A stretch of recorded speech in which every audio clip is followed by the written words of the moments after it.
കരൾ കൊല്ലം പാർലമെന്റ് മണ്ഡലത്തിൽ ഇടതുപക്ഷ ജനാധിപത്യ മുന്നണി സ്ഥാനാർത്ഥിയായി ഞാൻ മത്സരിക്കുകയാണ്. അരിവാൾ ചുറ്റിക നക്ഷത്രമാണ് എന്റെ ചിഹ്നം. കഴിഞ്ഞ 7.5 കൊല്ലമായി. ഹലോ. സാർ, ഞാൻ പാലക്കാട് നിന്നാണ് വിളിക്കുന്നത്. പാലക്കാട് ഈ 6 പ്രാവശ്യമൊക്കെ വിളിക്കുന്ന പറയാം. നമ്മളൊരു മീറ്റിംഗ് ഇരിക്കുമല്ലേ? ഞാനൊരു അത്യാവശ്യ കാര്യം പറയാൻ വേണ്ടി വിളിക്കണം. ഒന്നാമത് പാലക്കാട്ടിന്ന് ഈ കൊല്ലം MLA വിളിക്കേണ്ട ഒരു കാര്യം.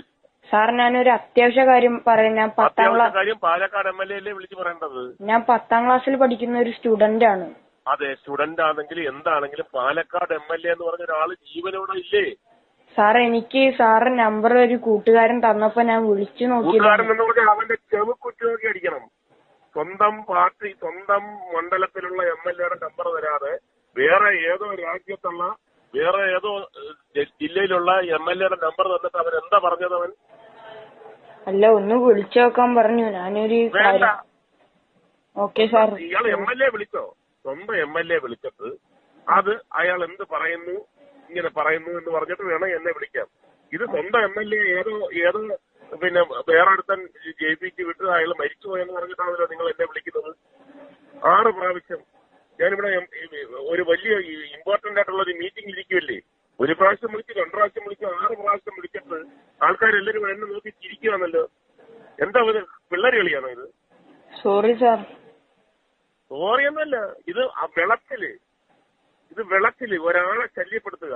സ്വന്തം MLA എവിടെ കിടക്കുമ്പോ അയാളെ വിളിക്കാതെ അയാളെ വെറും ഡൂക്കിലിയായിട്ട് ബഫൂണാക്കിയിട്ട് വേറെ നാട്ടിലുള്ള MLA വിളിക്കുക. തെറ്റല്ലേ അത്?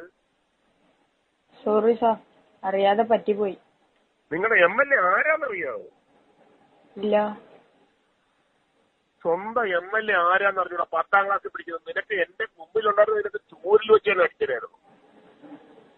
സ്വന്തം MLA ആരാന്ന് അറിഞ്ഞൂടാ? പാലക്കാട് എവിടെ നിന്റെ വീട്? പാലക്കാട് ഒറ്റപ്പാലം. നമസ്കാരം. ലോക്സഭാ തിരഞ്ഞെടുപ്പിൽ കൊല്ലത്ത് CPM സ്ഥാനാർത്ഥിയായി മത്സരിക്കുന്ന മുകേഷ് ഒരു 10ാം ക്ലാസ്സിലെ കുട്ടിയോട് സംസാരിക്കുന്നതാണ് നമ്മളിപ്പോൾ കേട്ടത്. കൊല്ലം MLA ആയിരുന്ന സമയത്ത് മുകേഷിന് വന്ന ഒരു ഫോൺ കോളാണിത്. നിങ്ങളിത് ശ്രദ്ധിച്ചു കേൾക്കുക. ഒരു അത്യാവശ്യ കാര്യം ചോദിക്കാനാണ് 10ാം ക്ലാസ്സുകാരൻ മുകേഷിനെ വിളിക്കുന്നത്.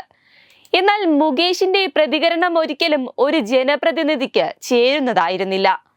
എന്നാൽ മുകേഷ് ഒരു ജനപ്രതിനിധിയായതിനാൽ തന്നെ അദ്ദേഹത്തിന് ഒരു ദിവസം നിരവധി കോളുകൾ വരും. ഒരു വ്യക്തി 6 തവണ വിളിക്കുമ്പോൾ തന്നെ എന്തെങ്കിലും അത്യാവശ്യത്തിനായിരിക്കും വിളിക്കാവുന്നതെന്ന് മനസ്സിലാക്കാവുന്നതേയുള്ളൂ. എന്നാൽ പാലക്കാടുള്ള കുട്ടി അവിടുത്തെ MLA വിളിക്കാതെ കൊല്ലം MLA ആയ തന്നെ വിളിച്ചതാണ് മുകേഷിന് ഇഷ്ടപ്പെടാത്തത്. ഒരു ജനപ്രതിനിധി ഇങ്ങനെയാണോ പെരുമാറേണ്ടത്? നിങ്ങൾ തന്നെ ഒന്ന് ചിന്തിച്ചു നോക്കുക. ഈ MLA ആണ് അടുത്ത MP ആകാൻ മത്സരിക്കുന്നത്. ഒരു 10ാം ക്ലാസ്സിലെ കുട്ടിയോട് ഇങ്ങനെയാണ് മുകേഷ് പെരുമാറുന്നതെങ്കിൽ ബാക്കിയുള്ളവരോട് എങ്ങനെ പെരുമാറുമെന്ന് ചിന്തിച്ചു നോക്കുക. വെബ് ഡെസ്ക് തത്വമൈ ന്യൂസ്.